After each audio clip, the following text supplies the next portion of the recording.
Hello, my name is Megan Staff, and this is a message to the future President of the United States of America. Dear future President,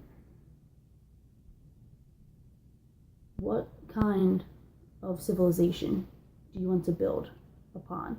Do you want to make America a society that moves forward, that is constantly looking to the future, looking for future solutions, looking for future inventions, looking to set precedents and to make a change? Or are you looking to continue in the same way, continue to enforce draconian laws and to make people believe that they're still living in the 1800s? You have to decide how to move America forward, and the easiest way to move America forward is to look at the budgeting, to see what we spend our money on, what we see is most important. And according to the United States budget, the most important thing is the military, spending money on war. And that's such an it's such an old-fashioned and traditional, view to invest so much money in war when we're in a time of peace. It's almost like we're preparing, like we're expecting a type of war, and that's not a good message to send, that we're constantly in wartime preparation, that we're constantly ready to go to war in case of any little incident. We spend less than half of the money we spend on the military on education. And one of the things that almost every politician agrees on is that we need to invest in our youth. And you invest in your youth by investing in their education. Why is it that our United States government has horrible public education?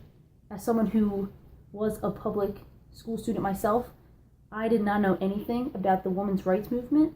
I heard one story about women's suffrage. I didn't hear anything about the Seneca Falls Convention, about any recent feminist movements until I got to high school.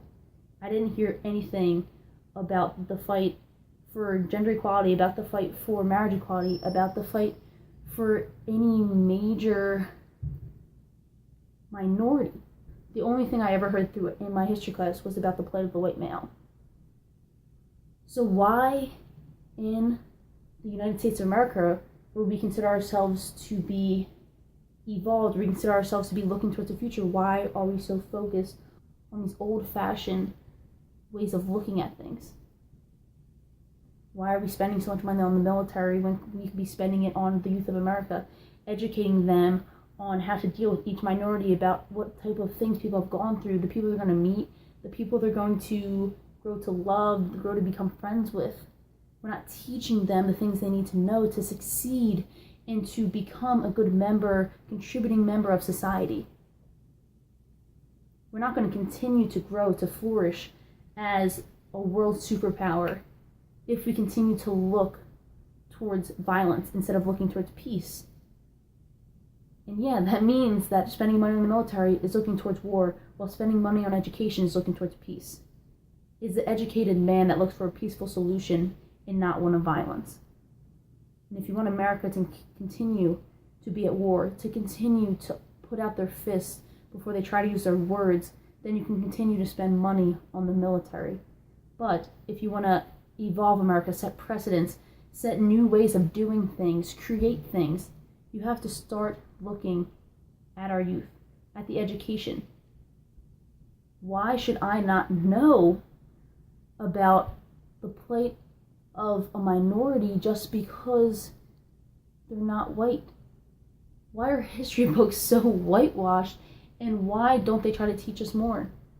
Why is the curriculum of public schools in America, where we spend all this funding, why are they so poor? Why are they not looking to enrich the education, the knowledge of students in a more advanced way than just looking at the Trail of Tears as a simple moving of people? They don't look at the horrors of what America's done. They don't look at what's happened. And how are you supposed to prevent something like genocide, something like a major migration of people for the selfish needs of one majority group? How are we supposed to prevent these horrible things in history from happening if we don't tell our young students that it's happened before?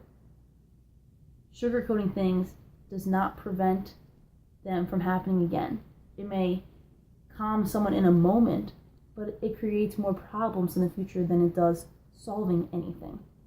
So if we invest in our youth, if we invest in what we're telling them, invest in what we're teaching them, we don't have to worry about war. We don't have to worry about violence, about protests in the street, about protests in the church, about protests at home, because no one will be protesting. There'll be peaceful debates, peaceful resolutions. Nothing will be violent when you educate everyone so that everyone has the same knowledge. They're on the standing ground.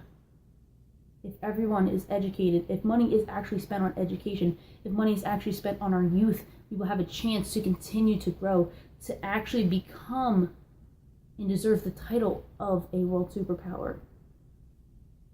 We should always look towards peace.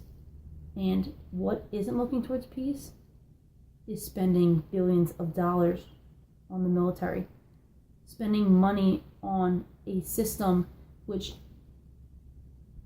thrives and profits off of violence. That's setting a bad precedent for America, for our future, our children, our grandchildren, our great-grandchildren.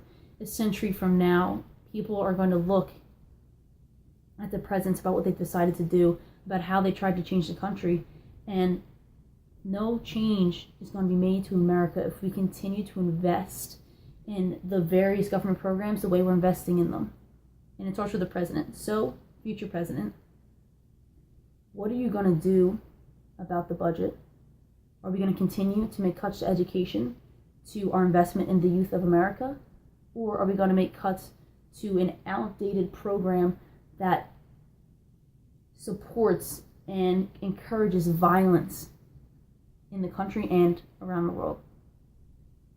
It starts now with this election, and in the next one, and the next one, and you got to make a decision about what you value in American society, what you think America should be known for.